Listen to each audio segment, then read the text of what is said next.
아마 공감하실 겁니다. 공부방뿐만 아니라 대부분의 자영업을 하는데 입소문만큼 효과적인 마케팅 수단은 거의 없다는 것을요. 고객이 제품이나 서비스에 만족해서 자발적으로 홍보해 주는 것. 입소문은 동네에서 공부방을 운영하시는 원장님이라면 누구나 원하는 광고 방식인 것 같습니다. 하지만 입소문은 자칫하면 원치 않은 방향으로 흘러가기도 해서 좀 조심스럽기도 합니다. 자, 어떻게 하면 원장님들이 원하는 방향으로 입소문을 만들어갈 수 있을까요? 명불허디오 두 번째 이야기는 입소문입니다. 저는 공부방을 운영하는 일과 애견샵을 운영하는 일에 공통점이 있다고 생각합니다. 강아지는 본인이 좋아하는 사료를 스스로 살 수 없습니다. 견주가 사주는 사료를 먹어야 하죠. 하지만 견주는 이 사료가 건강한 것인지 강아지가 좋아할지 직접 먹여보기 전까지는 알기가 어렵습니다. 자, 그러다 보니 가격이라던가 유기농 재료를 넣었다던가 하는 눈에 보이는 요소로 판단할 수밖에 없습니다. 그럼 애견샵에서 제품을 팔 때의 핵심은 강아지가 아니고 견주의 머릿속에 이 제품을 어떤 식으로 각인시키느냐가 핵심이 됩니다. 자, 마냥 학생들을 오랫동안 붙들고 있다고 해서 또 목청껏 수업한다고 해서 그 자체만으로 입소문이 나기는 정말 어렵습니다. 오히려 역효과가 나는 경우도 있죠. 학부모님들은요, 원장님의 정성을 저절로 알지 못합니다. 그건 불가능한 일이에요. 자, 물론 기본은 중요합니다. 학생들을 잘 가르치는 거 매우 중요하지만 성장을 꿈꾸는 원장님들이 입소문을 내기 위해서는요, 학부모님들 머릿속에 나의 서비스를 어떤 식으로 각인시키느냐가 중요합니다. 자, 이 입소문은 원장님의 수업 스타일, 학생들을 관리하는 방식 등이 그러한 요소가 될 수가 있고요. 오늘은 저희가 실제로 공부방에서 사용하는 방식을 예로 들어보도록 하겠습니다. 저희 교습소에는 복습 테스트라는 것이 있습니다. 수학 문제집을 푸는 학생이 있다면 해당 단원이 끝날 때쯤 자체적으로 제작한 시험을 쳐야 하는데요. 이 시험은 학생이 풀었던 문제집의 숫자만 바꾸어서 낸 문제입니다.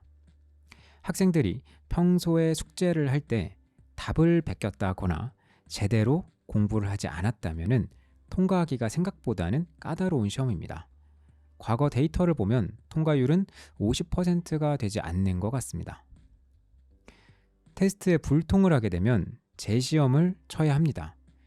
자, 재시험은 100점을 맞아야 통과를 하게 되고요. 대부분 학생들은 2번에서 3번 정도의 재시험을 진행하는 편입니다.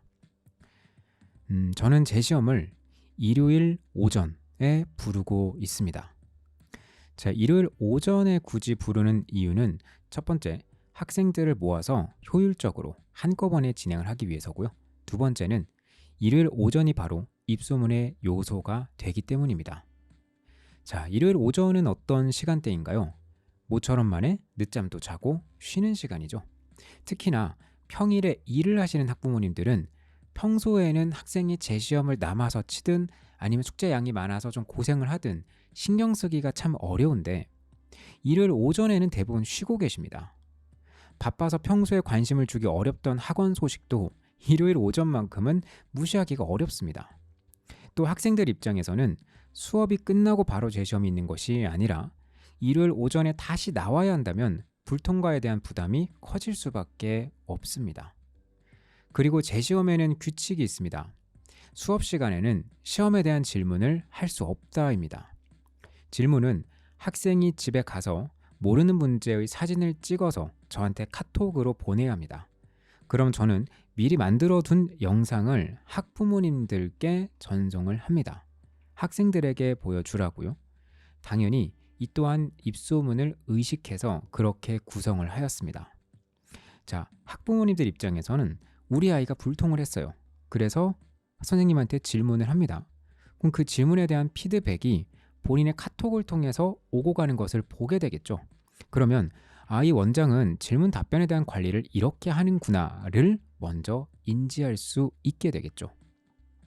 그리고 토요일 저녁이 되면 내일이 시험이기 때문에 아이한테 폰을 건네주시거나 영상을 공유해 주셔야 됩니다. 자, 이때 한 번 더 복습 테스트에 대한 재시험이 머릿속에 각인이 됩니다. 자, 이제 일요일이 되고 시험을 치러 가면은 아이가 시험을 볼 때마다 문자를 합니다. 100점 만점에 95점을 받아서 다시 시험을 진행합니다. 40분 정도 더 소요될 예정입니다. 이런 식으로요. 그럼 학부모님들은 어떨까요? 과연 이 복습 테스트라는 것을 쉽게 잊을 수 있을까요? 우리 애를 그 공부방에 보내놨더니 글쎄 이렇게 하더라니까.